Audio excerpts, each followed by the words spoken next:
Isang malamig na gabi, habang naglalakad si Kuya Rafe pabalik mula sa kanyang shift sa F.E. Jude Medical Center, may kakaiba siyang narinig mula sa likod ng lumang warehouse na katabi ng ospital. Hindi ito pusa. Hindi rin aso. Ito ay tunog ng pag-iyak ng sanggol. Kumunot ang noo niya. Sinong may matinding guni-guni para marinig ang ganitong tunog sa gitna ng gabi? Pero muling umalingaw ang tunog, mas malakas, mas matindi. Pag-iyak ng isang munting nilalang na tila nagmamakaawa. Lumakad siya papalapit, ang bawat hakbang ay may kasamang pag-aalinlangan. Ang lugar na iyon ay madilim at halos walang dumaraan. Bakit may iiyak doon? Sa loob-looban niya, naramdaman niya ang isang kaba.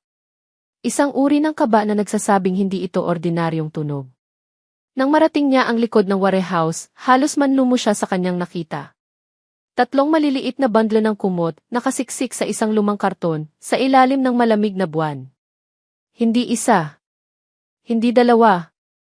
Kundi 3 sanggol.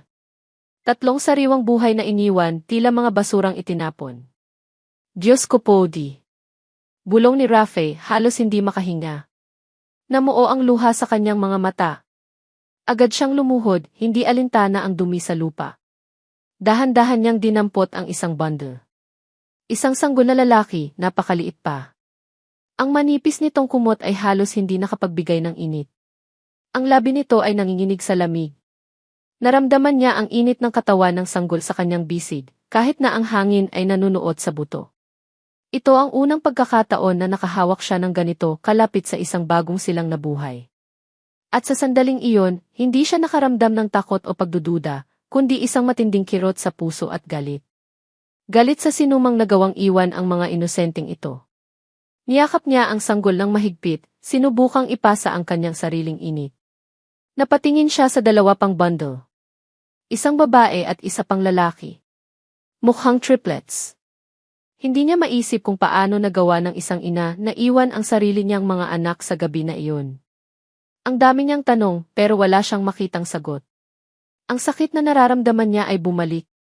Ang sakit ng pagiging iniwan, ng pagiging pinabayaan.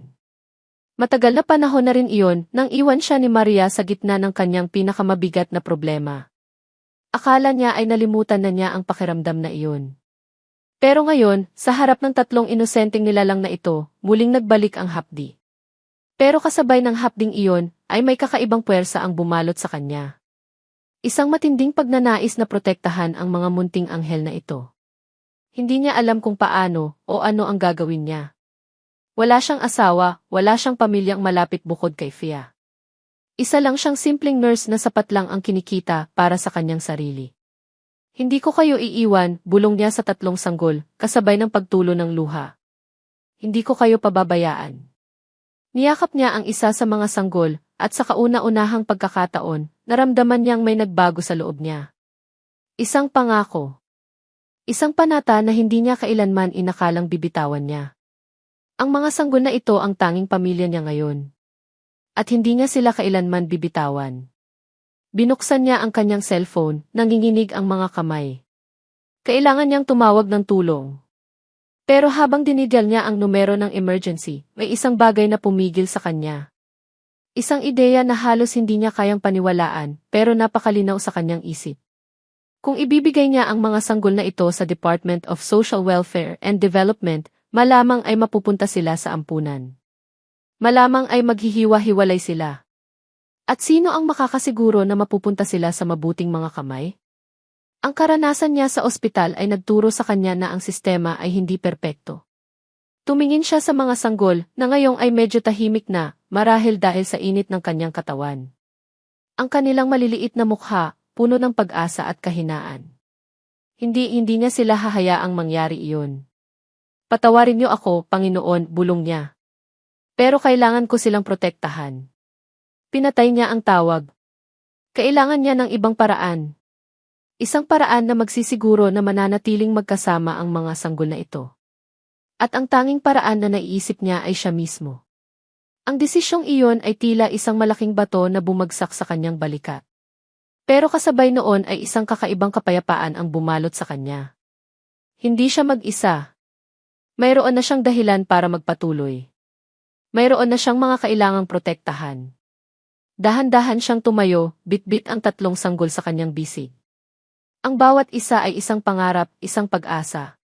At sa gabing iyon, sa likod ng isang madilim na warehouse, isang ordinaryong nurse ang naging ama ng 3 munting anghel. Ang susunod na hakbang ay ang pinakamahirap. Paano niya ito ipapaliwanag kay Fia? At paano niya sisimulan ang isang buhay na hindi niya kailanman pinangarap? Ang malamig na hangin sa opisina ni si Cassandra Ramirez ay hindi sapat para pawiin ang init ng pagkabahala sa kanyang dibdib. Nakaupo siya sa kanyang swivel chair, nakatitig sa walang laman na mesa, habang ang mga dokumento sa harap niya ay tila lumulutang sa hangin. Ang pamagat niyang medical director ng St. Jude Medical Center ay tila isang mabigat na korona ngayon, hindi isang karangalan.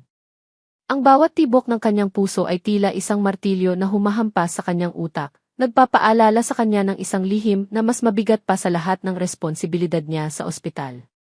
Ang lihim na nasa loob niya, na unti-unting lumalaki at nagbabanta na sumabog. Sandra, anak, kailangan mong maging matalino, ang boses ng kanyang ina, si Doña Elena, ay umalingaw sa kanyang isip. Ang reputasyon ng ating pamilya ay nakasalalay sa iyo. Napakasakit pakinggan ang mga salitang iyon. Ang kanyang ina, na laging nagtutulak sa kanya na maging perpekto, na laging nagpapaalala sa kanya ng kanilang mataas na posisyon sa lipunan. At ngayon, siya mismo ang sumira sa lahat ng iyon. Naalala niya ang gabing iyon, ang gabing nagbago ng lahat. Ang gabi kung saan siya, si Cassandra Ramirez, ang matalino at respetadong doktor, ay nagkamali. Isang pagkakamali na nagdulot ng 3 buhay. 3 inosenteng buhay na ngayon ay nasa panganib dahil sa kanya. Flashback.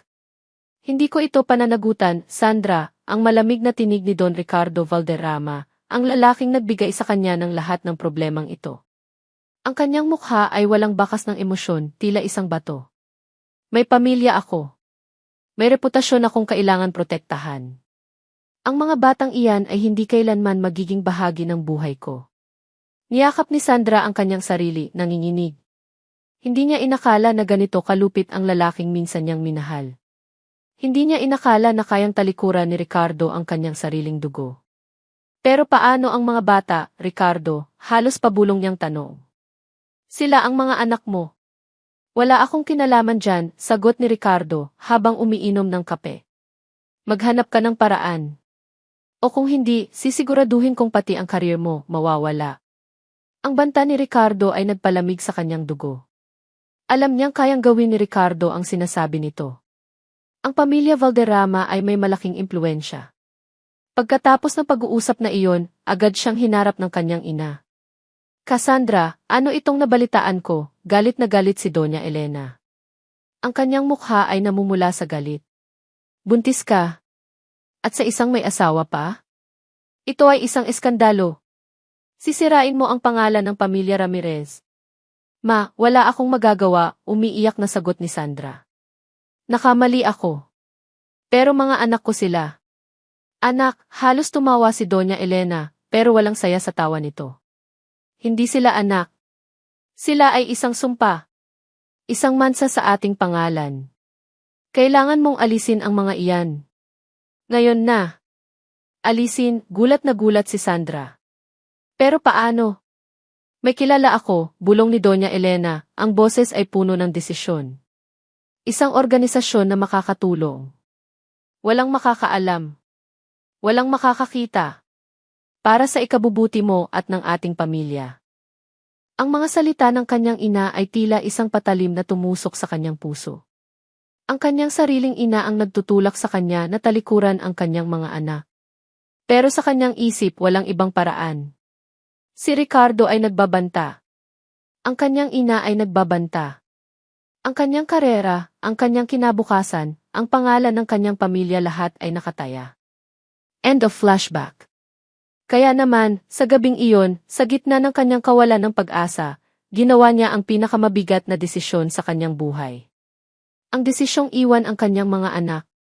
Nanginginig ang kanyang mga kamay habang inilalagay niya ang 3 sanggol sa likod ng warehouse. Ang bawat isa ay nakabalot sa malinis na kumot, may kaunting gatas sa bote na iniwan niya sa tabi nila. Hindi niya magawang tingnan ang kanilang mga mukha. Hindi niya magawang pakinggan ang kanilang mga iyak. Ang sakit ay sobra. Patawarin niyo ako, mga anak, bulong niya, habang tumatakbo papalayo. Ang kanyang mga luha ay umaagos, halos hindi na siya makahinga. Patawarin niyo ako. Ang bawat hakbang papalayo ay tila 1,000,000 kutsilyo na tumutusok sa kanyang kaluluwa. Ang tunog ng pag-iyak ng mga sanggol ay umalinggaw sa kanyang tainga, kahit na malayo na siya. Naramdaman niya ang lamig ng hangin, pero mas malamig ang kanyang puso.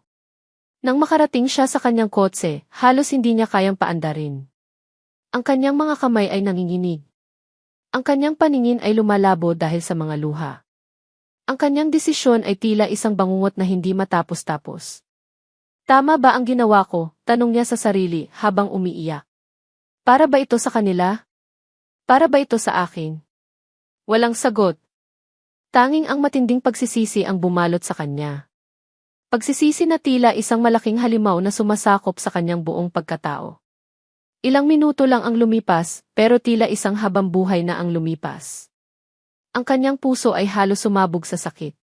Hindi niya kayang iwan ang kanyang mga anak. Hindi, bulong niya. Hindi ko sila kayang iwan. Mabilis niyang pinaandar ang kotse at bumalik sa warehouse.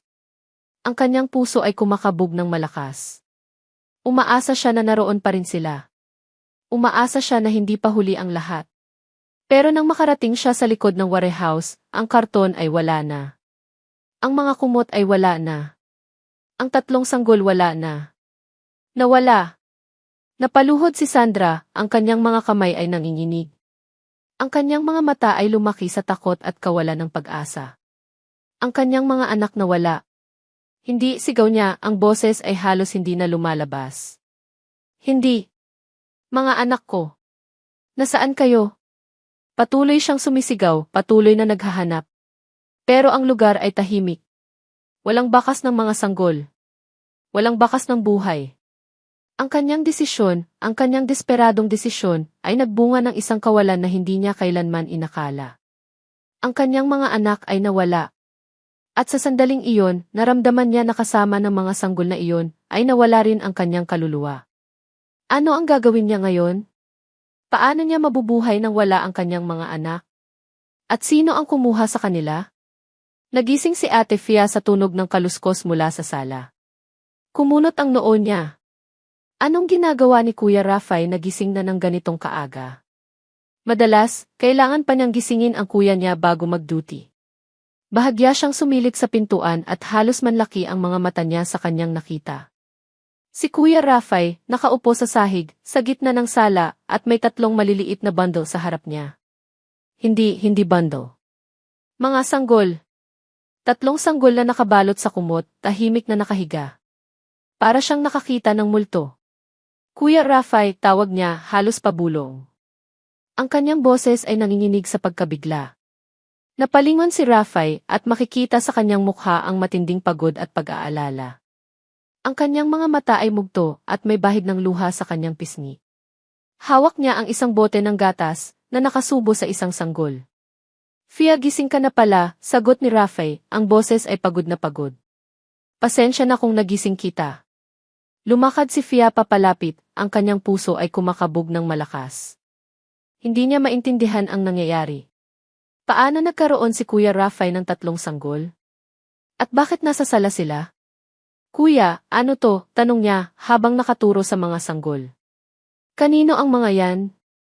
Saan mo sila nakuha? Bumuntong hininga si Rafay. Mahabang kwento, Fia. Nakita ko sila sa likod ng ospital kagabi. Iniwan lang. Walang kasama. Hindi makapaniwala si Fia sa kanyang narinig. Iniwan? 3 sanggol. At kinuha ni Kuya Rafay. Ang Kuya Rafay niya, na laging umiiwas sa anumang mabigat na responsibilidad, ngayon ay may 3 bagong silang na nasa pangangalaga niya. Kuya, seryoso ka ba? Tanong niya, hindi pa rin makapaniwala. Bakit mo sila kinuha? Dapat tinawag mo ang pulis o ang FEFE. Hindi ito basta-basta, kuya. Napayuko si Rafay. Alam ko, Fia. Pero hindi ko sila kayang iwan doon. Napakalamig ng gabi. At nakita ko kung paano sila iniwan. Hindi ko sila kayang pabayaan na lang na mapunta kung saan. Nag-promise ako, Fia. Nakita ni Fia ang pagkaawa sa mga mata ng kuya niya. Kilala niya si Rafay. Alam niyang may malaking puso ito. Pero ang desisyong ito ay iba. Napakalaki nito. Pero kuya, paano? Tanong ni Fia, sinubukang maging praktikal sa gitna ng kaguluhan. Paano natin sila bubuhayin? Wala tayong pambili ng gatas ng diapers. Hindi ka pwedeng basta-basta mag-ampo ng 3 bata nang walang proseso. Alam ko, sagot ni Rafay. Pero hindi ko lang sila kayang pabayaan. Tutulungan mo ba ako, Fia? Kailangan ko ng tulong mo. Sa mga mata ni Rafay, nakita ni Fia ang matinding pagmamakaawa. Hindi lang pagmamakaawa kundi pag-asa. At sa sandaling iyon, kahit gaano pa kaimposible ang sitwasyon, hindi niya magawang tumanggi. Si Kuya Rafay ang nag-iisang pamilya niya. At alam niyang kailangan siya ng kuya niya ngayon. Lumuhod si Fia sa tabi ni Rafay. Tiningnan niya ang mga sanggol. Ang isa ay nakanganga, tila humihingi ng gatas. Ang isa naman ay nakangiti sa kanyang pagtulog. At ang isa pa ay nakahawak sa daliri ni Rafay. Napaka-inosente nila. Napakaliit. Sige, kuya, bulong ni Fia. Tulungan kita. Pero kailangan nating mag-isip ng mabuti kung ano ang susunod nating gagawin. Hindi ito madali. Isang ngiti ang sumilay sa labi ni Rafay. Ngiti na may halong ginhawa at pasasalamat. Salamat, Fia. Maraming salamat. Nag-umpisa ang umagang iyon sa isang serya ng paghahanap ng gamit para sa mga sanggol. Si Fia ang nagbalikat ng responsibilidad na maghanap ng gatas, diapers at mga damit. Ang bahay nila, na dati ay tahimik at malinis, ngayon ay puno na ng ingay ng sanggol at amoy ng baby powder. Habang inaalagaan nila ang mga sanggol, napansin ni Fia na may kakaibang pagbabago kay Kuya Rafay. Mula sa pagiging tahimik at minsan ay malungkutin, ngayon ay nakakakita siya ng kakaibang sigla sa kanyang mga mata. Bagaman pagod, may saya sa mukha nito. Tila ang mga sanggol na ito ang nagbigay ng bagong kulay sa kanyang buhay. Kuya, kailangan nating bigyan sila ng pangalan, sabi ni Fia habang inaalagaan ang isang sanggol na babae. Ano ang gusto mong itawag sa kanila? Tiningnan ni Rafi ang 3 sanggol na ngayong ay tahimik nang natutulog. Yung lalaki na medyo malaki, si Lucas, sabi niya habang nakangiti. Yung babae, si Isabella. At yung bunso, si Mateo. Napakagandang pangalan, naisip ni Fia. Tila mayroon na silang pamilya. Isang hindi inaasahang pamilya. Pero habang naghahanda si Fia ng almusal, isang katanungan ang bumabagabag sa kanya. Sino ang mga magulang ng mga batang ito? At bakit nila nagawang iwan ang napakagandang mga sanggol na ito? Lalo na sa likod ng ospital. Hindi ba dapat may records ang ospital? Ang tanong na iyon ay umalinggaw sa kanyang isip. Sigurado siyang may nakakaalam. At bilang isang nurse si Kuya Rafay, may access sila sa ilang impormasyon sa ospital. Napatigil si Fia sa paghihiwa ng gulay. Kuya, tawag niya kay Rafay na abala sa pagpapalit ng diaper ni Mateo. Yung mga magulang ba ng mga bata sa Jude sila ng anak, di ba? Napatigil si Rafay. Tila hindi niya naisip ang bagay na iyon. Ang kanyang mukha ay naging seryoso. Fia. Malamang. Hindi ba dapat may record sila sa ospital? Tanong ni Fia. Kahit papaano, makikita natin kung sino ang nanay. Biglang lumiwanag ang mukha ni Rafay. Tila isang bombilya ang sumindi sa kanyang isip. Tama ka, Fia. May paraan nga para malaman. Pupunta ako sa ospital mamaya. Magtatanong ako. Ngunit, habang papalapit ang tanghali, isang bagong problema ang sumulpot. Ang pera. Ang gatas ay mabilis maubos. Ang diapers ay naubos din. At kailangan nilang bumili ng mas marami pang gamit. Paano na to, kuya? Tanong ni Fia, habang nakatitig sa kanilang maliit na savings account. Hindi natin ito kakayanin sa sahod mo lang. Tiningnan ni Rafi ang mga sanggol. Ang kanyang mukha ay puno ng pag-aalala. Ngayon, hindi lang basta-basta ang pag-aalaga. May matinding responsibilidad na nakasalalay sa kanyang balikat. Gagawan ko ng paraan, Fia, sabi ni Rafay, determinadong determinada. Huwag kang mag-alala. Magtatrabaho ako ng doble. Sigurado akong makakahanap tayo ng solusyon. Pero sa kanyang kaloob-looban, alam ni Rafael na hindi ito magiging madali. At habang tinititigan niya ang tatlong inosenteng nilalang na iyon, isang takot ang bumalot sa kanya. Paano kung dumating ang mga magulang nila? Paano kung kunin sila? Kaya niya bang ipaglaban ang mga ito? Ang mga sanggol na ngayon ay turing niyang sariling anak. Ang bawat paghinga ni si Cassandra Ramirez ay tila isang matalim na kutsilyo na humihiwa sa kanyang baga. Ilang araw na ang lumipas mula nang iwan niya ang kanyang mga anak, at ang bawat sandali ay puno ng pagdurusa.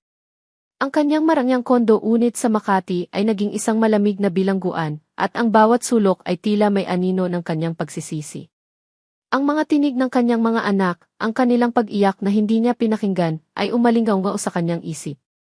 Ang kanilang maliliit na mukha, na hindi niya nagawang silayan ng matagal, ay tila nakaukit sa kanyang alaala. Paano niya nagawa iyon? Paano niya nagawang talikuran ang kanyang sariling dugo? Para sa ikabubuti mo, Sandra, ang boses ng kanyang ina, si Doña Elena, ay patuloy na bumubulong sa kanyang isip. Para sa ating pamilya. Pero anong kabutihan ang mayroon sa sakit na ito? Anong kabutihan ang mayroon sa kawalan na nararamdaman niya? Ang kanyang puso ay tila isang butas, malaki at walang laman. Ang kanyang propesyon, ang kanyang posisyon bilang medical director, na dati ay pinapangarap niya, ngayon ay tila walang kabuluhan.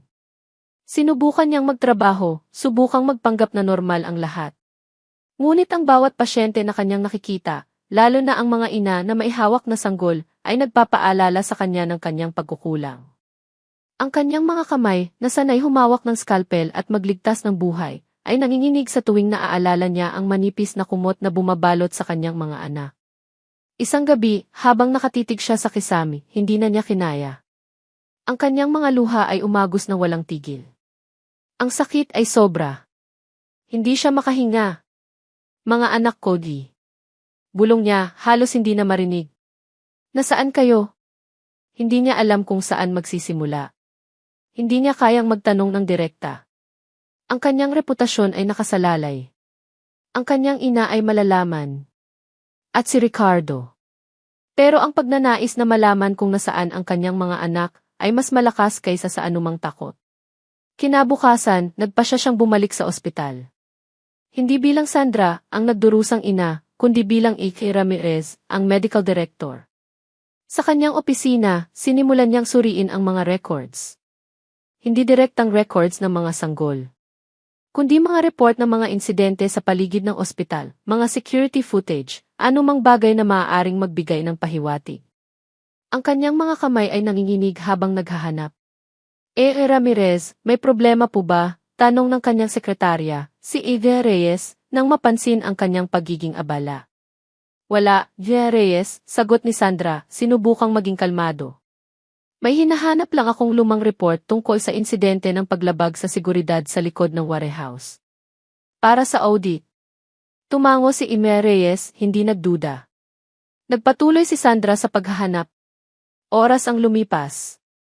Ang bawat pahina na kanyang binabasa ay nagpapalalim sa kanyang pag-asa at sa kanyang pagkabigo. Walang nakasulat tungkol sa mga sanggol. Walang report ng pagkakita. Pero habang naglalakad siya sa hallway, patungo sa kanyang susunod na meeting, narinig niya ang usapan ng dalawang nurse. Narinig mo na ba ang balita, Mere? Bulong ng isang nurse. Yung tungkol sa tatlong sanggol na iniwan sa likod ng ospital. Biglang nanindig ang balahibo ni Sandra. Huminto siya, nagkunwari na may tinitingnan sa kanyang cellphone, habang nakikinig ng maigi. Grabe, Mere. Kawawa naman, sagot ng isa pa. Pero ang balita, may isang nurse daw na kumuha sa kanila. Isang lalaking nurse. Ang bait-bait daw. Parang may bumagsak na malaking bato sa kanyang dibdib. Isang nurse. Lalaki. Sa Jude. Ang kanyang puso ay kumabog ng malakas. Posible kaya? Sino daw, tanong ng unang nurse. Hindi ko sure, Mere. Pero ang sabi-sabi, si Kuya Rafael daw. Yung nurse sa EUC. Ang galing daw mag-alaga ng bata. Si Kuya Rafael. Ang nurse na laging nakangiti, na laging handang tumulong. Ang lalaking may malaking puso. Ang kanyang isip ay nagulo. Hindi niya kilala si Rafael ng personal, pero madalas niya itong nakikita sa hallway. Isang matinding pag-asa ang sumilay sa kanyang puso. Buhay ang kanyang mga anak. At nasa mabuting kamay sila. Pero kasabay noon ay isang matinding takot ang bumalot sa kanya. Paano kung malaman ni Rafael kung sino siya? Paano kung malaman ng lahat? Kailangan niyang malaman ang totoo. Kailangan niyang makita ang kanyang mga anak. Nagpasya si Sandra. Hindi na siya magtatago. Hindi na siya magpapanggap. Kailangan niyang harapin ang katotohanan. Naglakad siya patungo sa emergency room. Ang bawat hakbang ay may kasamang pag-aalinlangan, pero mas nangingibabaw ang pagnanais ng isang ina. Kailangan niyang makita ang kanyang mga anak. Nang makarating siya sa entrance ng EC, nakita niya si Kuya Rafael. Nakaupo ito sa bench, nakatitig sa kanyang cellphone, at may ngiti sa kanyang labi. Sa tabi niya, may isang maliit na bag na may nakasabit na baby bottle. Ang kanyang puso ay kumabog ng malakas. Siya nga. Si Kuya Rafael. Ang lalaking nagligtas sa kanyang mga anak. Naglakad si Sandra papalapit, ang kanyang mga kamay ay nanginginig. Ang kanyang mga mata ay nakatitig kay Rafael na tila hindi pa siya napapansin. Paano niya ito sasabihin? Paano niya haharapin ang lalaking nagligtas sa kanyang mga anak na siya namang iniwan niya? Nakaupo si Kuya Rafael sa bench sa labas ng emergency room, nagpapahinga sandali mula sa abalang umaga. Hawak niya ang kanyang cellphone, tinitingnan ang mga bagong litrato ni na Lucas, Isabela, at Mateo na ipinadala ni Fia.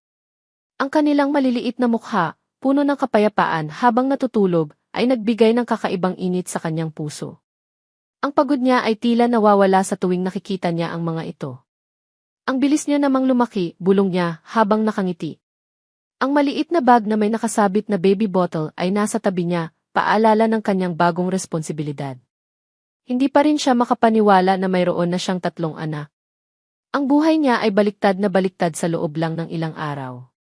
Pero sa kabila ng lahat ng pagod at pag-aalala, may kakaibang saya siyang nararamdaman. Nurse de la Cruz.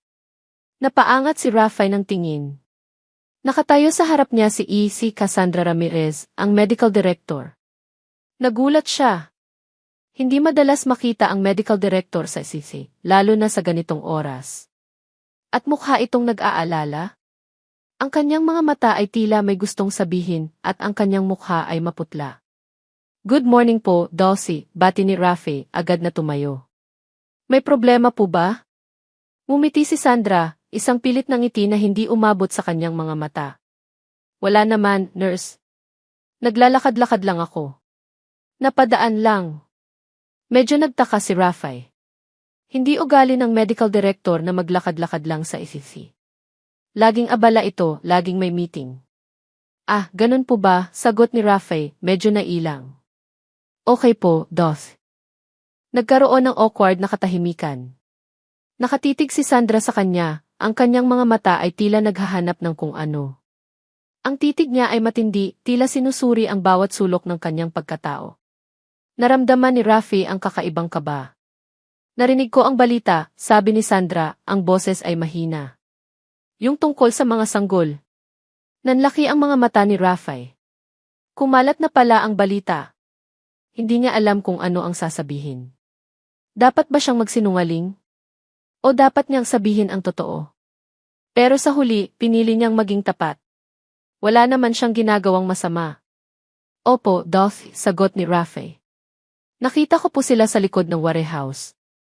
3 sanggol po. Ang mga mata ni Sandra ay tila lumiwanag ng bahagya. Isang kislap ng pag-asa, o marahil ay kalungkutan, ang nakita ni Rafael. Kawawa naman, bulong ni Sandra. Paano nangyari iyon? Walang nag-report. Wala po, Dulcie, sagot ni Rafael. Sabi po ng mga kasamahan ko, walang nakakita. At wala rin pong record sa ospital. Napayuko si Sandra. Kaya pala. Ang bilis kumalat ng balita sa ospital. At kinuha mo sila? Tumango si Rafael. Opo, Doth. Hindi ko po sila kayang iwan. Napakalamig ng gabi. At inosente po sila. Isang buntong hininga ang pinakawalan ni Sandra. Napakabuti mo, Nurse de la Cruz. Hindi lahat ng tao ay kayang gawin iyon. Naramdaman ni Rafi ang pag-init ng kanyang pisngi. Hindi siya sanay sa papuri, lalo na mula sa medical director. Ginawa ko lang po ang sa tingin ko ay tama, Dossie, sabi ni Rafi. Kailangan po nila ng tulong. Muling tumitig si Sandra sa kanya. Ang kanyang mga mata ay puno ng emosyon na hindi maintindihan ni Rafi. Kalungkutan, pagsisisi, o isang bagay na mas malalim?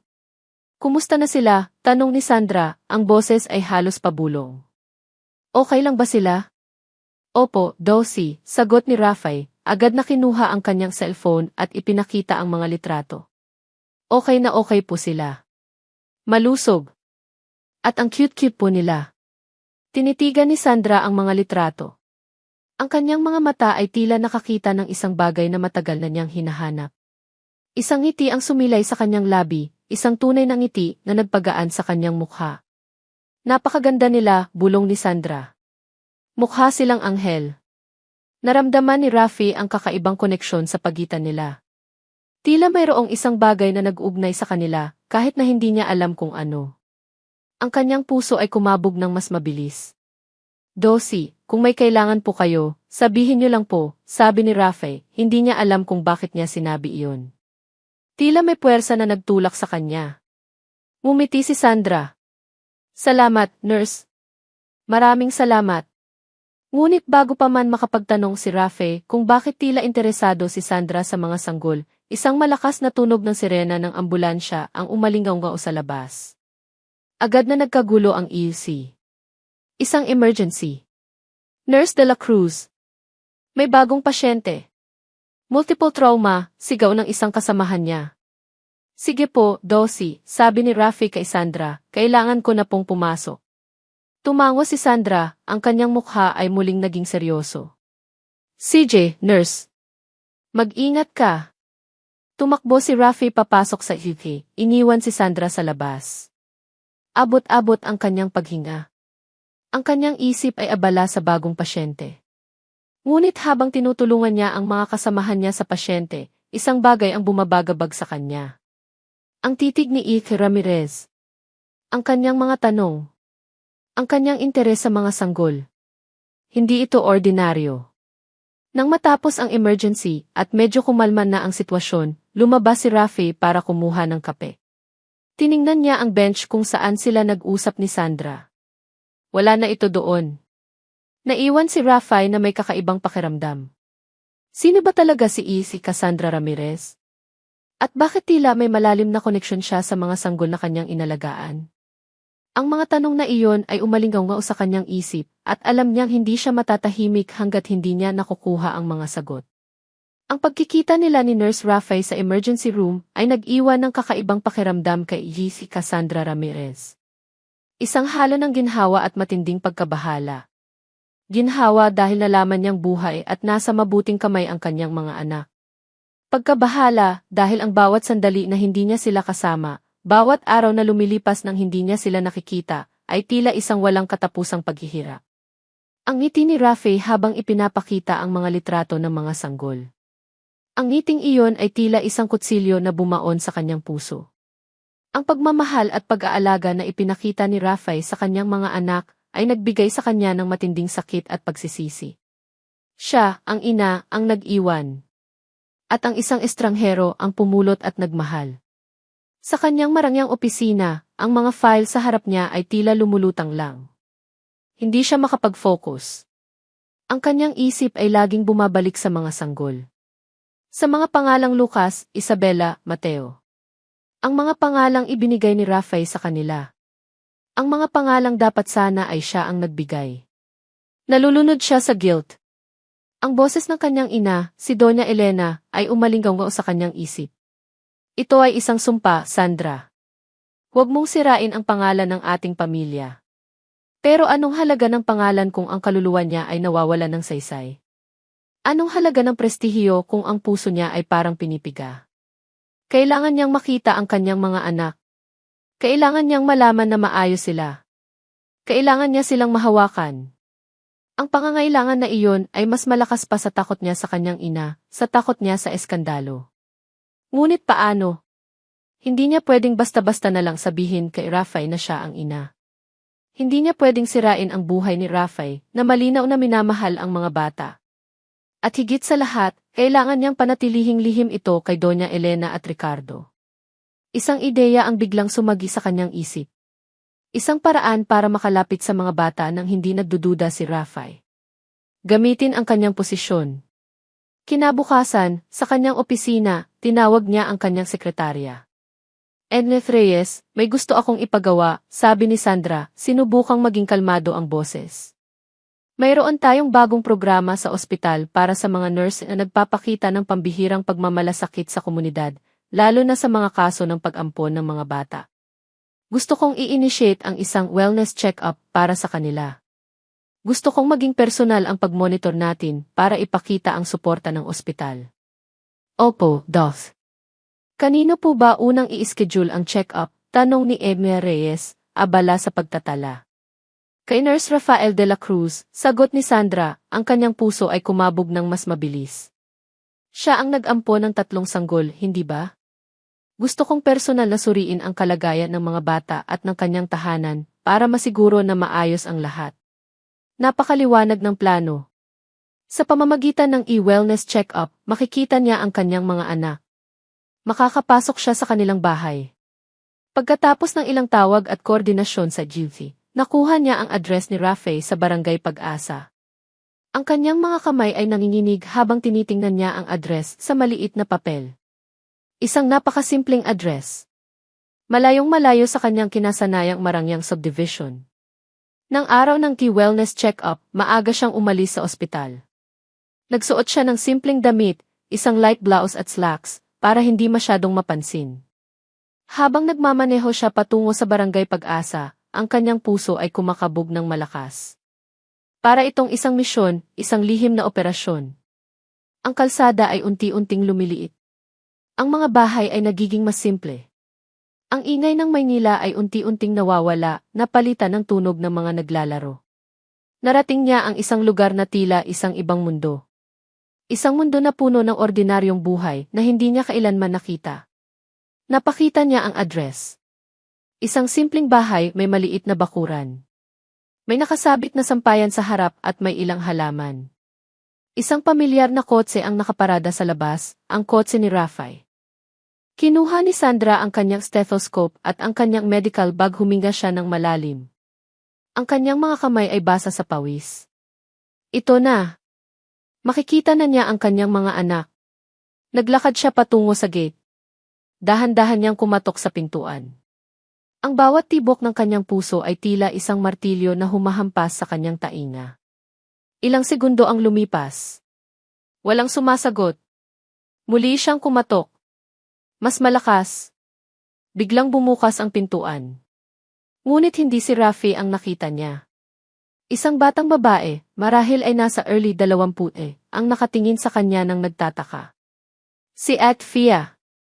Dorothy Ramirez, tanong ni Fia, ang kanyang mga mata ay nanlaki sa gulat. Anong ginagawa niyo po rito? Nakatayo si Sandra sa harap ng pintuan, ang kanyang bibig ay bahagyang nakabukas. Ang kanyang mga mata ay lumayo mula kay Fia at napako sa loob ng bahay. Doon, sa isang playmat sa gitna ng sala, ay nakita niya ang 3 sanggol. Lucas, Isabella, Mateo. Gising sila at naglalaro sa ilalim ng araw na sumisilip mula sa bintana. Ang kanyang mga anak. Sa wakas, nakita niya sila. Ang kanyang puso ay halos sumabog sa dibdib niya. Ngunit kasabay noon, ang takot na matuklasan ang kanyang lihim ay biglang bumalik. Nanlaki ang mga mata ni Ate Fia nang makita si Cassandra Ramirez sa kanilang pintuan. Hindi niya inakala na kailanman niya makikita ang medical director ng St. Jude Medical Center sa simpleng bahay nila sa Barangay Pag-asa. Ang ganda ni Dorothy Ramirez, kahit nakasuot lang ng simpleng damit, kitang-kita pa rin ang ayos at gilas nito. Pero ang mas nakakapagtaka, ang tingin nito sa loob ng bahay. Diretso sa mga sanggol. Dorothy Ramirez, tanong ulit ni Fia, sinubukang ayusin ang sarili. Anong ginagawa niyo po rito? Ngumiti si Sandra, isang ngiting hindi nakarating sa kanyang mga mata. Halata ang kaba at pag-aalangan sa kanyang mukha. Magandang araw, Sophia. Pasensya na kung bigla akong dumating. Ako nga pala si Ike Ramirez, ang medical director ng Effie Jude. Nais ko lang sana mag-follow up kay Nurse de la Cruz. Tungkol sa mga sanggol. Naguluhan si Fia. Follow up? Personal? Bakit si Doc Ramirez pa? Hindi ba dapat senior nurse o social worker ang gagawa nito? May mali. May iba pa itong dahilan. Ah, opo, Dosi, sagot ni Fia, habang unti-unting binubuksan ang pintuan. Pasok po kayo. Kaso wala po si Kuya Rafe. May duty pa po. Ganon ba? Sabi ni Sandra, ang kanyang tingin ay patuloy na nakapako sa tatlong sanggol na ngayon ay abala sa paglalaro sa playmat. Lucas, Isabela at Mateo. Ang kanilang mga tawa ay bumubuo ng musika sa loob ng bahay. Opo, Dosi, sagot ni Fia, habang inoobserbahan ang bawat galaw ni Sandra. Ang bilis ng pagtibok ng puso ni Sandra, ang paghigpit ng hawak nito sa medical bag, ang kakaibang kislap sa mga mata nito habang nakatingin sa mga bata. May kakaiba talaga. Okay lang, sabi ni Sandra, sinubukang maging kaswal. Pwede naman akong maghintay. At least, makikita ko ang mga sanggol. Narinig ko kasi ang tungkol sa kanila. Napakabuti ni Nurse de la Cruz. Tumango si Fia. Pinagmasdan niya si Sandra na dahan-dahang lumakad papalapit sa playmat. Ang bawat hakbang nito ay tila mabigat, puno ng pag-iingat. Nang makalapit si Sandra, lumuhod ito. Hindi niya inakala na makikita niya ang medical director na lumuhod sa sahig ng kanilang sala para lang tingnan ang mga sanggol. Napakaganda nila, bulong ni Sandra, ang kanyang boses ay tila basag. Inabot nito ang kanyang kamay, dahan-dahang hinaplos ang pisngi ni Isabela. Isang pilit na ngiti ang sumilay sa labi ni Sandra, pero nakita ni Fia ang isang butil ng luha na dumausdos sa pisngi nito. Agad itong pinunasan ni Sandra. Nagulat si Fia. Bakit umiiyak si Doc Ramirez? Hindi ito normal. Hindi ito simpleng pagmamalasakit lang ng isang medical director. May mas malalim na koneksyon. Dosi, gusto niyo po ba ng kape o tubig? Tanong ni Fia, sinubukang sirain ang katahimikan. Tubig na lang, Sofia, salamat, sagot ni Sandra, hindi pa rin inaalis ang tingin sa mga sanggol. Ang kanyang mga mata ay puno ng matinding kalungkutan, na halos kapareho ng kalungkutan na nakita niya sa mata ni Kuya Rafe noong unang araw na dalhin nito ang mga sanggol sa bahay. Naglakad si Fia papuntang kusina, ngunit ang kanyang isip ay abala. Ano ang koneksyon ni Doc Ramirez sa mga sanggol na ito? Imposible namang siya ang ina, hindi ba? May asawa si Ricardo Valderrama at kilalang-kilala ang pamilya ni Doc Ramirez. Hindi ito pwede. Habang naghahanda siya ng tubig, narinig niya ang pag-uusap ni Sandra at ng mga sanggol. Isang kakaibang lambing sa boses ni Sandra, tila isang ina na matagal nang nawalay sa kanyang mga anak. Nang bumalik si Fia, nakita niya si Sandra na kinakarga si Mateo. Ang munting sanggol ay tahimik na nakasiksik sa bisig ni Sandra, tila sanay na sanay sa kanyang haplos. Ang mga mata ni Sandra ay puno ng matinding pagmamahal. Isang pagmamahal na hindi pwedeng ipaliwanag ng simpleng wellness check-up. Dosi, ano po ba talaga ang dahilan ng pagbisita niyo? Tanong ni Fia, hindi na nakapagpigil. Napatingin si Sandra kay Fia, ang kanyang mukha ay nagpakita ng bahagyang gulat. Gaya ng sinabi ko, Sofia. Para sa programa ng ospital. Gusto lang naming masiguro na maayos ang lahat para kay Nurse de la Cruz at sa mga sanggol. Hindi kumbinsido si Fia. Ngunit bago pa siya makapagtanong ulit, biglang bumukas ang pintuan. Si Kuya Rafe, bagong dating mula sa duty. Nagulat si Rafe nang makita si Doc Ramirez sa kanilang sala, hawak si Mateo. Ang kanyang mukha ay puno ng pagtataka at pag-aalala. Doc Ramirez, tanong ni Rafe, halos hindi makapaniwala. Anong ginagawa niyo po rito? Napatingin si Sandra kay Rafe, ang kanyang mukha ay biglang nagbago. Ang kalungkutan at lambing ay napalitan ng kaba at pag-aalangan. Ang lihim niya ay nasa bingit ng pagkakabunyag. Nanigas si Kuya Rafe sa kanyang kinatatayuan. Si Cassandra Ramirez, ang medical director, nasa loob ng kanilang simpleng bahay at karga-karga si Mateo. Ang kanyang bibig ay bahagyang nakabukas sa gulat. Para siyang nakakita ng multo. Hindi niya inaasahan ang ganitong eksena. Dolphy Ramirez, ulit niya, ang kanyang boses ay puno ng pagtataka. Anong ginagawa niyo po rito? Bumaba si Sandra kay Mateo, inilapag ito ng dahan-dahan sa playmat. Ang kanyang mukha ay biglang nagbago, mula sa pagiging malambing habang karga ang sanggol, ay naging formal at medyo alanganin.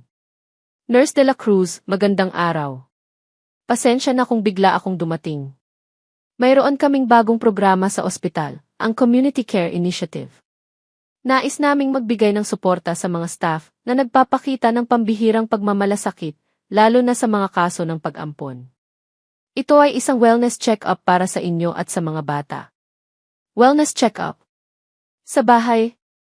At personal pa siyang pinuntahan ng medical director. Kumunot ang noo ni Rafe. Hindi siya kumbinsido.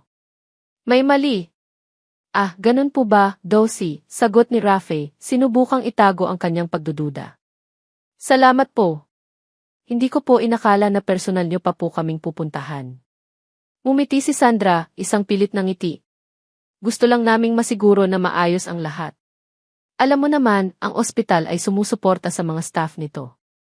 Tumingin si Rafi kay Fia, na nakatayo sa likod ni Sandra, at nakita niya ang parehong pagtataka sa mga mata ng kanyang pamangkin.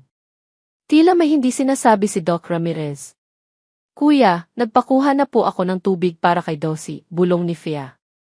Salamat, Fia, sagot ni Rafi. Dosi, upo po kayo.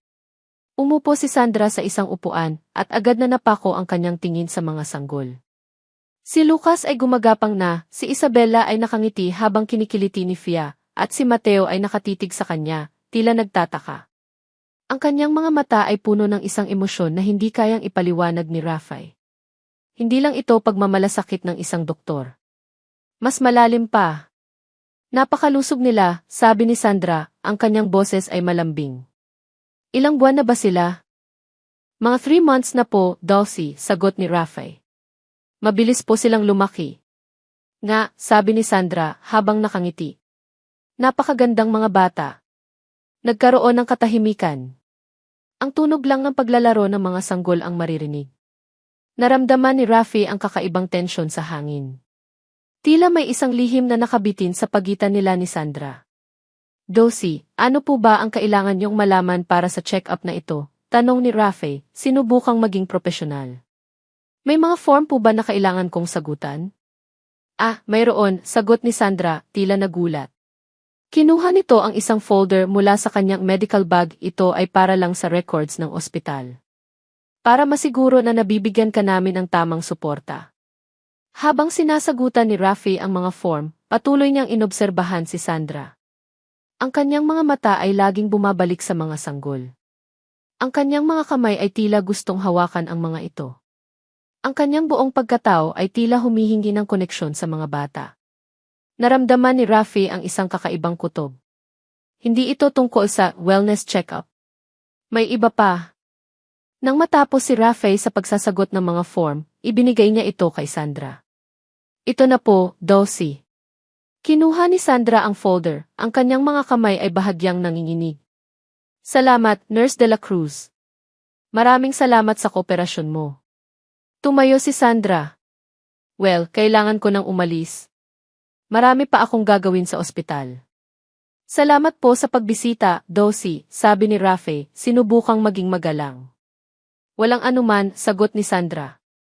Umiti ito sa mga sanggol, isang ngiti na puno ng kalungkutan. Paalam, mga bata. Naglakad si Sandra patungo sa pintuan. Nang makalabas siya, agad na isinara ni Fia ang pintuan. Kuya, ano iyon? Tanong ni Fia, ang kanyang mukha ay puno ng pagtataka. Bakit personal na pumunta si Doc Ramirez? At bakit ang tagal niyang nakatingin sa mga bata? At bakit siya umiiyak? Napatigil si Rafi. Umiiyak. Kuya, sagot ni Fia. Nakita ko. May luha sa mata niya habang karga niya si Mateo. At ang tingin niya sa mga bata hindi normal. Nag-isip si Rafi. Ang lahat ng nangyari. Ang biglaang interes ni Sandra. Ang kanyang mga tanong. Ang kanyang mga mata. Ang kanyang luha. Fia, may kutob ako, sabi ni Rafi, ang kanyang boses ay seryoso. Hindi lang ito basta wellness check-up. May iba pa. Ano sa tingin mo, kuya? Tanong ni Fia. Hindi ko pa alam, sagot ni Rafay. Pero kailangan kong malaman. Mayroon akong pakiramdam na may koneksyon si Dolphy Ramirez sa mga bata. At kailangan kong alamin kung ano iyon. Naramdaman ni Rafay ang matinding pag-aalala. Kung tama ang kutob niya, kung si Sandra ang ina ng mga bata paano? At bakit niya iniwan ang mga ito? Ang mga tanong na ito ay umalinggaw sa kanyang isip. At alam niyang kailangan niyang malaman ang katotohanan. Ang pag-alis ni si Cassandra Ramirez sa bahay ni Nurse Rafay ay tila pag-alis sa isang panaginip. Ang init ng tahanan nito, ang tunog ng pagtawa ng mga sanggol, ang pagmamahal na bumabalot sa bawat sulok, lahat ng iyon ay matalim na kaibahan sa kanyang malamig at tahimik na kondo. Ang mga litrato ni na Lucas, Isabela, at Mateo ay tila nakaukit sa kanyang isip. Malusog sila. Masaya. At higit sa lahat, minamahal sila. Ang kanyang puso ay kumikirot sa sakit. Si Rafay, ang estranghero na pumulot sa kanyang mga anak, ay nagbigay sa kanila ng buhay na hindi niya nagawang ibigay. Ang kabaitan at simpleng kabutihan ni Rafay ay nagparamdam sa kanya ng mas matinding kahihiyan at pagsisisi. Anak, ang reputasyon ng pamilya ang mahalaga, ang boses ng kanyang ina, si Doña Elena, ay umalinggaw sa kanyang isip. Ang kanyang ina, na hindi niya kayang suwayin, na nagturo sa kanya na ang dignidad ay mas mahalaga kaysa sa anumang emosyon. Pero anong dignidad ang mayroon sa pagtalikod sa sarili mong dugo? Kinabukasan, sa hapagkainan, tahimik silang nag-aalmusal ng kanyang ina. Ngunit ang tensyon sa pagitan nila ay halos mahawakan. May ginagawa ka bang kakaiba, Cassandra? Tanong ni Doña Elena, ang kanyang mga mata ay matalim. Narinig ko ang tungkol sa iyong community care initiative. Hindi ba masyadong malalim ang iyong pagkasangkot sa mga bagay na hindi naman direktang kailangan ng isang medical director? Namilog ang kanyang lalamunan. Hindi niya kayang magsinungaling. Pero hindi niya rin kayang sabihin ang buong katotohanan. Wala po, ma, sagot ni Sandra, sinubukang maging kalmado. Bahagi po ito ng aming outreach program. Nais lang po nating ipakita ang suporta ng ospital sa aming staff. At bakit si Nurse De La Cruz ang una mong pinuntahan? Tanong ni Doña Elena, ang kanyang boses ay malamig. Mayroon siyang koneksyon sa mga sa insidente na iyon, hindi ba? Naramdaman ni Sandra ang pagbilis ng tibok ng kanyang puso. Alam ng kanyang ina. Alam nitong may kinalaman si Rafay sa mga sanggol. Isang simpleng kaso lang po iyon, ma, paliwanag ni Sandra, sinubukang ipagtanggol ang kanyang sarili. At bukod doon, gusto ko lang po masiguro na maayos ang kanyang pag-ampon. Mag-ingat ka, Cassandra, sabi ni Doña Elena, ang kanyang tinig ay naging babala. Hindi ka dapat masyadong nakikisangkot sa mga bagay na hindi dapat. Lalo na't may mga taong ayaw na mahukay ang mga lihim. Ang huling salita ng kanyang ina ay tila isang matalim na sibat na tumusok sa kanyang puso. Ang ibig sabihin ba ng kanyang ina ay si Ricardo? O may iba pa? Ang kanyang ina ay may mga koneksyon na hindi niya alam. Sa pagtatapos ng araw, habang nag-iisa siya sa kanyang opisina, tumunog ang kanyang cellphone. Isang unknown number. Nang sagutin niya, narinig niya ang boses ni Don Ricardo Valderrama. Sandra, narinig ko ang tungkol sa iyong charity work, malamig na sabi ni Ricardo. Masyado kang matalino para mahukay ang mga bagay na dapat ay nakabaon na. Huwag kang gagawa ng mga bagay na pagsisisihan mo. Nanginginig ang kanyang mga kamay. Binalaan siya ni Ricardo. Alam niya ang kanyang ginagawa. At alam din niyang kayang gawin ni Ricardo ang anumang banta nito. Pero sa kabila ng takot, may kakaibang puwersa ang bumalot sa kanya. Hindi na siya ang Sandra na madaling matakot. Nakita na niya ang kanyang mga anak. Nakita na niya ang pagmamahal na ibinibigay ni Rafay. Hindi na siya makakabalik sa dati. Hindi niya kayang talikuran ang kanyang mga anak. Kahit na alam niyang delikado. Kailangan niyang gumawa ng paraan para maging bahagi ng buhay ng kanyang mga anak. Kahit na sa malayo. Kahit na sa lihim. Kinabukasan, isang simpleng ideya ang sumagi sa kanyang isip. Isang paraan para makalapit ng hindi nagdududa. Nagprint siya ng isang flyer. Isang key call for donations para sa E-Community Care Initiative E ng 8th Jude Medical Center, partikular para sa mga pamilya na nangangailangan ng tulong sa pag-aalaga ng mga sanggol na ampon. Ilalagay niya ang pangalan ni Nurse Rafael de la Cruz bilang point person kung saan pwedeng mag-drop off ng donations.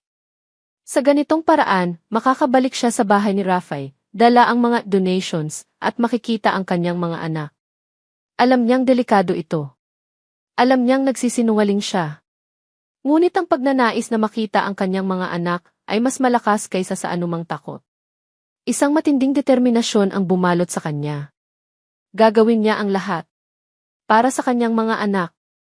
Isang linggo matapos ang pagbisita ni si Cassandra Ramirez, ang bahay ni Kuya Rafi ay tila naging isang mini warehouse ng mga donasyon. Ang sala, na dati ay sapat lang para sa kanila ni Fia at sa mga sanggol, ngayon ay puno na ng mga kahon ng gatas, diapers, baby clothes, at kung ano-ano pa. Ang lahat ng ito ay may kasamang label na, para sa Community Care Initiative, Nurse Rafael de la Cruz. Kuya, ano ba to? Tanong ni Fia habang nagtataka. Hawak nito ang isang bagong kahon ng diapers. Ang dami. Hindi naman tayo humingi ng ganito kadami Kumunot ang noo ni Rafael. Nagtataka rin siya. Ang Key Community Care Initiative ay bago lang at hindi naman ito ganun ka-publicized. At bakit sa kanya idinidirekta ang lahat ng donasyon? Hindi ko rin alam, Fia, sagot ni Rafael habang inaayos ang mga kahon. Pero malaking tulong ito. Hindi na tayo masyadong mag-aalala sa gastos ng mga bata. Nga, kuya, sabi ni Fia, pero ang weird lang. Sino ba ang nagbibigay ng mga ito? Naalala ni Rafi ang flyer na nakita niya sa bulletin board sa ospital. Isang simpleng flyer na may pangalan niya bilang contact person. At sa ilalim ng flyer, may maliit na logo ng St. Jude Medical Center at ang pangalan ni si Cassandra Ramirez bilang program head. Si Doc Ramirez, bulong ni Rafael. Ha? Tanong ni Fia. Si Doc Ramirez ang nag-organisa nito, paliwanag ni Rafael. Nakita ko ang flyer sa ospital. Siya ang program head ng initiative na ito. Nanlaki ang mga mata ni Fia. Si Doc Ramirez?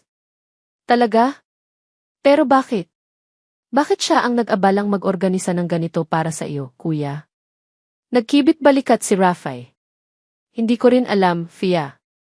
Pero may kutob ako na may iba pa siyang dahilan. Umupo si Fia sa tabi niya. Kuya, hindi kaya may gusto sa'yo si Doc Ramirez? Halos masamid si Rafael sa kanyang narinig. Fia, ano ka ba? Medical director yan. Ako, simpleng nurse lang. Ano naman, sabi ni Fia habang nakangiti. Gwapo ka naman, kuya. At napakabuti mo. At nakita ko ang tingin niya sa'yo nung pumunta siya rito. At ang tingin niya sa mga bata. Hindi lang yan basta pagmamalasakit ng isang DC sa kanyang staff. Nag-isip si Rafael.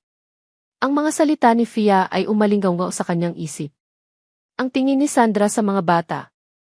Ang kanyang luha. Ang kanyang biglaang interes. Hindi ito normal.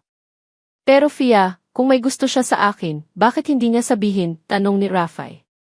At bakit sa pamamagitan pa ng mga donasyon? Baka nahihiya, sabi ni Fia. O baka naman may iba pa siyang dahilan. Hindi kaya may koneksyon siya sa mga bata? Biglang nanindig ang balahibo ni Rafael. Ito ang parehong tanong na bumabagabag sa kanya. Ang parehong pagdududa. Fia, seryoso ka ba? Tanong ni Rafael, ang kanyang boses ay seryoso. Kuya, sagot ni Fia. Hindi ba't naisip mo rin yan? Ang daming nagtataka sa ospital kung bakit biglang nawala ang mga sanggol. At siya, medical director, hindi kaya may alam siya sa nangyari sa mga bata bago mo sila nakita. Ang mga salita ni Fia ay tila nagbigay ng linaw sa mga tanong ni Rafael. Tama si Fia. May posibilidad. Isang posibilidad na nagpapakaba sa kanya. Kailangan kong malaman ang totoo, Fia, sabi ni Rafael. Kailangan kong imbestigahan ang nakaraan ni Doc Ramirez. Hindi para sa akin, kundi para sa mga bata. Kinabukasan, habang nasa duty si Rafael, sinimulan niya ang kanyang lihim na imbestigasyon. Hindi siya pwedeng magtanong ng direkta. Kailangan niyang maging maingat. Nagsimula siya sa paghahanap ng mga lumang records sa ospital. Mga records ng mga pasyente na nanganak sa loob ng 3 buwan bago niya nakita ang mga sanggol. Ngunit ang mga records na ito ay mahigpit na pinoprotektahan. Sinubukan niyang magtanong sa mga kasamahan niya, sa mga matatandang nurse na matagal na sa ospital. Ngunit walang nakakaalam ng anumang kakaiba. Ang lahat ay tila normal. Pero hindi siya sumuko.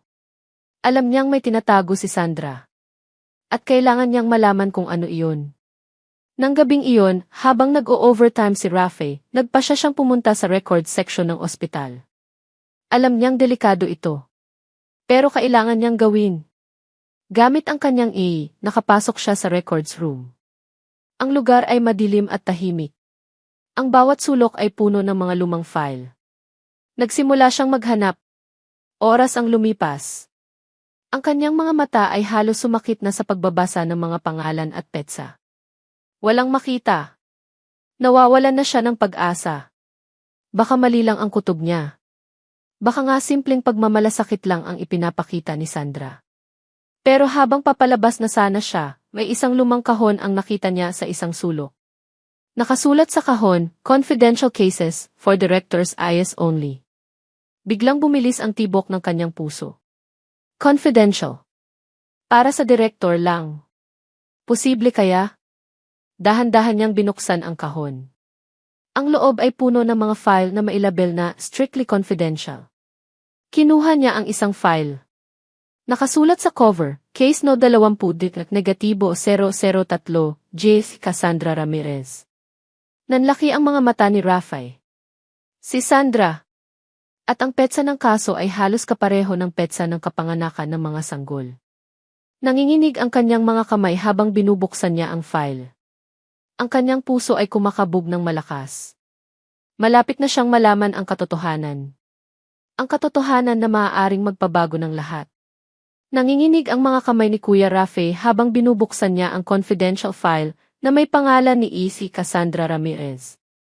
Ang kanyang puso ay kumakabog ng malakas sa kanyang dibdib, tila isang tambol na nagbabanta ng isang malaking pagbubunyag.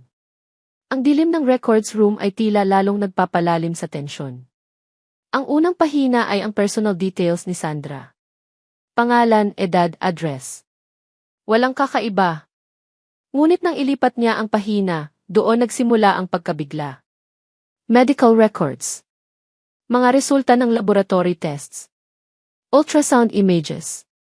At ang petsa ng huling ultrasound halos kapareho ng petsa ng kapanganakan ng mga sanggol. Ang kanyang mga mata ay nanlaki. Hindi ito pwedeng maging totoo. Patuloy siyang nagbasa, ang bawat salita ay tila isang suntok sa kanyang sikmura. Nakasulat doon ang multiple gestation, triplets. At ang petsa ng kapanganakan, ang pangalan ng attending physician, at ang mga komplikasyon na naranasan ni Sandra pagkatapos ng panganganak. Diyos ko po di. Bulong ni Rafe, halos hindi makahinga. Si Cassandra Ramirez. Ang medical director. Siya ang ina ng mga sanggol. Ang mga sanggol na kanyang inalagaan, minahal, at itinuring na sariling anak. Ang babaeng nag-iwan sa kanila sa likod ng ospital. Naramdaman ni Rafe ang isang halo ng galit, pighati, at matinding pagkalito. Bakit? Bakit niya nagawang iwan ang kanyang sariling mga anak? Isang doktor. Isang medical director. Hindi niya maintindihan. Naalala niya ang mga sandali na nakita niya si Sandra. Ang kanyang mga mata na puno ng kalungkutan. Ang kanyang luha. Ang kanyang interes sa mga sanggol. Ang kanyang wellness check-up. Lahat ng iyon ay nagkaroon ng bagong kahulugan ngayon. Ang galit ay unti-unting kumalat sa kanyang katawan. Galit sa isang inang nagawang talikuran ang kanyang mga anak. Galit sa isang sistema na tila nagpapahintulot sa ganitong uri ng bagay. Pero kasabay ng galit ay ang awa. Awa para sa mga sanggol na iniwan. At awa rin sa isang paraan para kay Sandra. Ano ang nagtulak sa kanya para gawin iyon? Nurse de la Cruz. May tao ba dyan? Biglang nanindig ang balahibo ni Rafe. Isang boses. Ang security guard. Agad niyang isinara ang file, ang kanyang mga kamay ay nanginginig. Kailangan niyang umalis. Ngayon na. Mabilis niyang ibinalik ang file sa kahon, sinubukang ayusin ito na tila walang nagalaw. Ang kanyang puso ay kumakabog ng malakas. Kung mahuli siya, malaking problema ito. Hello? May tao ba dyan? Muling tawag ng security guard, mas malapit na ang boses. Dahan-dahan siyang lumabas mula sa records room, sinubukang maging kalmado. Nakita niya ang security guard na may hawak na flashlight. Sir, nag-o-overtime lang po ako, sabi ni Rafe, sinubukang maging natural ang boses. May hinahanap lang po akong lumang record para sa isang pasyente. Tiningnan siya ng security guard nang may pagdududa. Gabi na, nurse. Hindi ba dapat bukas na lang yan? Opo, sir, sagot ni Rafe. Pero emergency po kasi. Kailangan ko po talaga. Tumango ang security guard, tila hindi naman masyadong nagduda. CJ. Basta, huwag kang magtatagal. Masama ang mag-isa rito sa gabi. Opo, sir. Salamat po, sabi ni Rafe. Naglakad si Rafe papalabas ng ospital, ang kanyang isip ay abala. Ang kanyang mga kamay ay basa sa pawis. Ang kanyang puso ay halos sumabog sa dibdib niya. Bitbit niya ang isang mabigat na lihim. Nang makarating siya sa labas, huminga siya ng malalim. Ang malamig na hangin sa labas ay tila nagpapagaan sa kanyang kalooban. Ngunit ang bigat ng katotohanan ay nanatili. Si Sandra, ang ina ng mga sanggol. Habang naglalakad siya pauwi, ang kanyang isip ay puno ng mga tanong. Ano ang gagawin niya ngayon? Sasabihin ba niya kay Fia? Haharapin ba niya si Sandra? Ang mga sanggol. Lucas. Isabella. Mateo. Ang kanilang mga mukha ay umalinggaw sa kanyang isip. Ang mga inosenteng nilalang na ito. Ang kanilang ina ay isang medical director na nagawang iwan sila. Naramdaman ni Rafe ang matinding responsibilidad. Siya ang nagligtas sa kanila. Siya ang nagbigay sa kanila ng tahanan. At ngayon, siya ang nakakaalam ng katotohanan. Nang makarating siya sa bahay, tahimik siyang pumasok. Nakita niya si Fia na natutulog sa sofa, sa tabi ng mga sanggol. Ang mga sanggol ay tahimik na natutulog sa kanilang kuna. Lumapit si Rafe sa kuna. Tiningnan niya ang mga sanggol. Ang kanilang maliliit na mukha, puno ng kapayapaan. Hindi nila alam ang katotohanan. Hindi nila alam ang tungkol sa kanilang ina. Napakasakit. Umupo si Rafe sa sahig, sa tabi ng kuna. Hawak niya ang file na nakuha niya. Ang katotohanan ay nasa kanyang mga kamay. Ano ang gagawin niya? Paano niya haharapin ang babaeng nagbigay ng buhay sa mga sanggol na ito, ngunit nagawang talikuran sila? At paano niya ipagtatanggol ang mga bata mula sa isang ina na maaaring bumalik para kunin sila? Ang mga araw matapos ang kanyang pagbisita sa bahay ni Nurse Rafe ay tila walang katapusan para kay Cassandra Ramirez.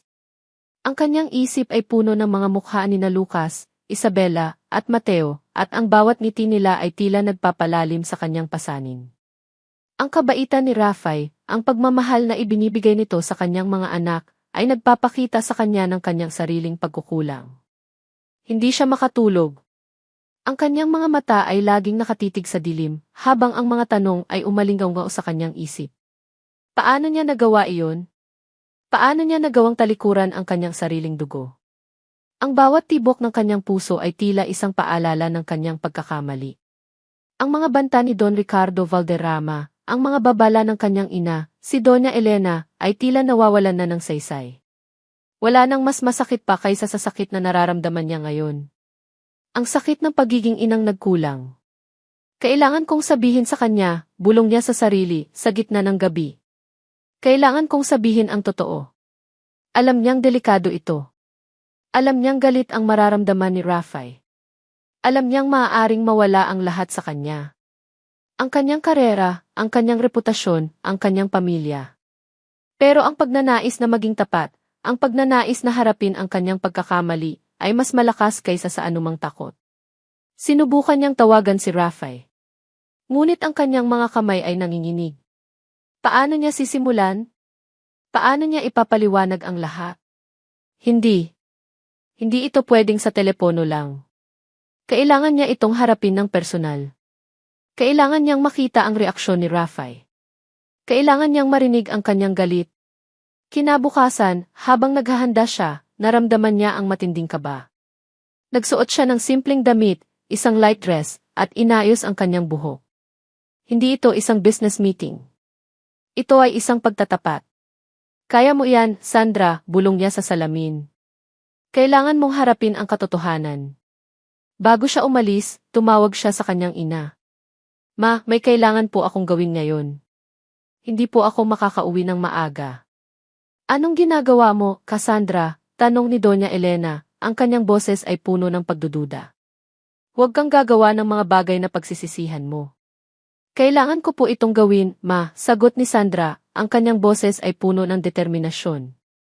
Para sa akin. Para sa kanila. Pinatay niya ang tawag, hindi na hinintay ang sagot ng kanyang ina. Oras na para harapin ang kanyang kapalaran.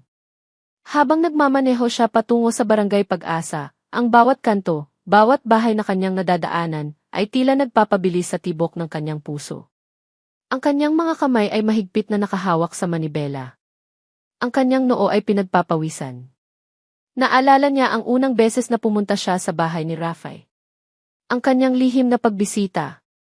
Ngayon, wala nang lihim. Ngayon, haharapin niya ang lahat. Nang makarating siya sa harap ng bahay ni Rafay, huminga siya ng malalim. Ang bahay ay tahimik. Marahil ay natutulog ang mga sanggol. Kinuha niya ang kanyang bag at dahan-dahang lumabas mula sa kotse.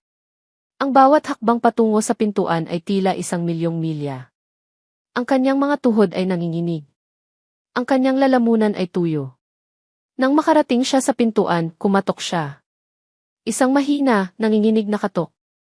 Ilang segundo ang lumipas. Walang sumasagot. Muli siyang kumatok mas malakas. Biglang bumukas ang pintuan. At doon, nakatayo si Kuya Rafay. Ang kanyang mukha ay seryoso, halos walang emosyon. Ngunit ang kanyang mga mata ay puno ng isang bagay na hindi maintindihan ni Sandra. Kalungkutan, galit, pagkabigla, at sa kanyang kamay, hawak ni Rafi ang isang folder. Isang confidential folder. Ang file na may pangalan niya. Ang file na naglalaman ng kanyang pinakamalaking lihim. Nanlaki ang mga mata ni Sandra. Alam na ni Rafay. Alam na nito ang lahat. Ang kanyang puso ay halos tumalon mula sa kanyang dibdib. Ang kanyang mga binti ay tila nang hihina. Ang kanyang bibig ay bahagyang nakabukas, ngunit walang salitang lumabas. Ang katotohanan ay nasa harap niya. At wala na siyang matatakbuhan. At dito nagtatapos ang kwento ni si Cassandra Ramirez at Kuya Rafael de la Cruz. Sa bawat pahina, sa bawat salita, kasama ko kayong bumuo ng mundong ito. Mula sa simula ng pagdududa, hanggang sa paglago ng pagmamahal na sumuway sa lahat ng balakid. Maraming salamat sa bawat isa sa inyo na nagbigay ng oras, ng atensyon, at ng inyong puso sa paglalakbay na ito. Walang salita ang makakapaglarawan ng pasasalamat na aking nararamdaman sa pagiging bahagi ninyo ng pamilyang ito. Ang pagsusulat ng kwentong ito ay isang paglalakbay din para sa akin. Isang paalala na ang buhay ay puno ng hindi inaasahang pagliko, ng mga aral na hindi natin inaasahan, at ng pag-ibig na bumubulag sa atin at nagpapalaya sa atin. Naway naramdaman ninyo ang bigat ng bawat desisyon, ang sakit ng bawat pagkakamali, at ang kagalakan ng bawat pagtanggap. Sa gitna ng lahat ng kaguluhan, ng pagtatago at pagbubunyag, ang nais kong iwan sa inyo ay ang mensahe ng pag-asa. Ang pag-asa na kahit gaano pa kadilim ang nakaraan, may pag-asa pa rin para sa kapatawaran. May pag-asa para sa ikalawang pagkakataon. At higit sa lahat, may pag-asa para sa pagmamahal na higit pa sa dugo, sa posisyon, o sa anumang banta. Ang pag-ibig na kailanman ay hindi nagbibilang ng pagkakamali, kundi nagpapatawad at nagbibigay ng bagong simula. Sana ay naramdaman ninyo ang init ng pamilya, ang lakas ng pagmamahalan, at ang pagpapatawad na nagpagaling sa mga sugat. Ang kwentong ito ay para sa inyo, mga minamahal kong mambabasa, na patuloy na naniniwala sa kapangyarihan ng puso. Nagagalak akong marinig ang inyong mga saloobin, mga tanong, at ang inyong sariling aral mula sa kwentong ito. Huwag mag-atubiling magbahagi. Ang inyong mga komento ay ang aking inspirasyon. Muli, mula sa kaibuturan ng aking puso, maraming salamat. Pusong muling umiibig.